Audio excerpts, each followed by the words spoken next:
Hey, if you're a musician, a manager, or you work at a label, you know that releasing new music is, well, it's everything.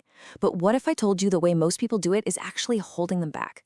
Today, we are going to dive into a super powerful strategy called territory-based releasing that the smartest folks in the industry are using to get a real edge.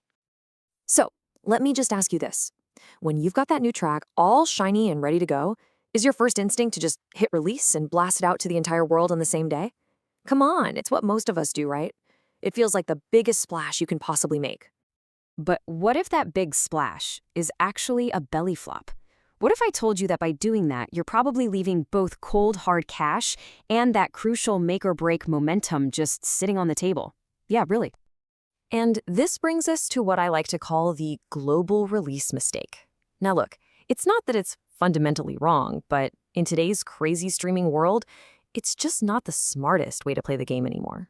There is a much more strategic way to go about this. Okay, so you can see the difference right here. The old way is that one big push, treating the entire planet like it's one single market. But the smart way? It's more like a surgical strike. You create multiple windows for your song to be discovered because you're leveraging regional differences. It's a total mindset shift. So what is this smarter strategy? Well, it's called territory-based releasing, and it's all about learning to think globally by first acting locally.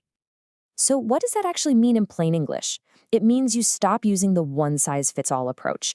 You stop treating the world like one big audience. Instead, you plan your releases with specific countries or even regions in mind. It's a game of precision, of focus. And here's what that looks like in the real world. It means you might launch in just a few key countries first. You tailor your social media posts for those specific places. And you put your time, your energy, and your money where you're already seeing the most potential for real growth.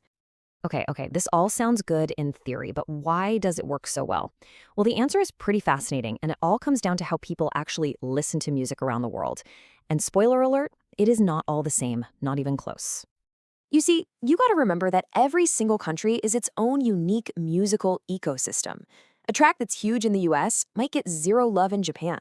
The playlists are local, the competition is different, and listening habits are totally shaped by the local culture. Let me show you a perfect example. Check this out. This is real data from an indie pop track. In the massive US market, it barely made a dent. It was basically a ghost.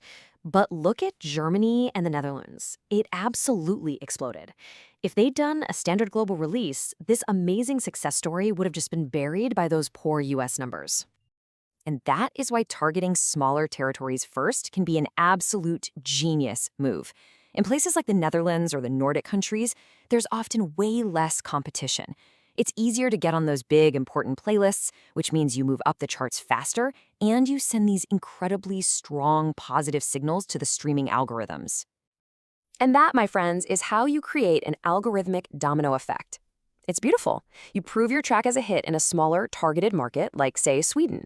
The local algorithm sees that success and starts pushing it even harder there. And then it starts testing it in neighboring countries.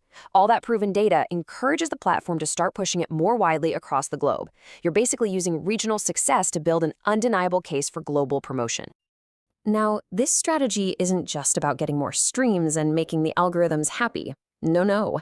This is about your bottom line. Let's talk about the money. So let's get to the million-dollar question, or I guess the million-stream question. What are a million streams actually worth?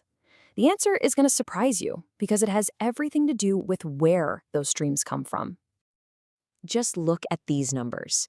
1 million streams from the US might net you about $3,500, which is okay.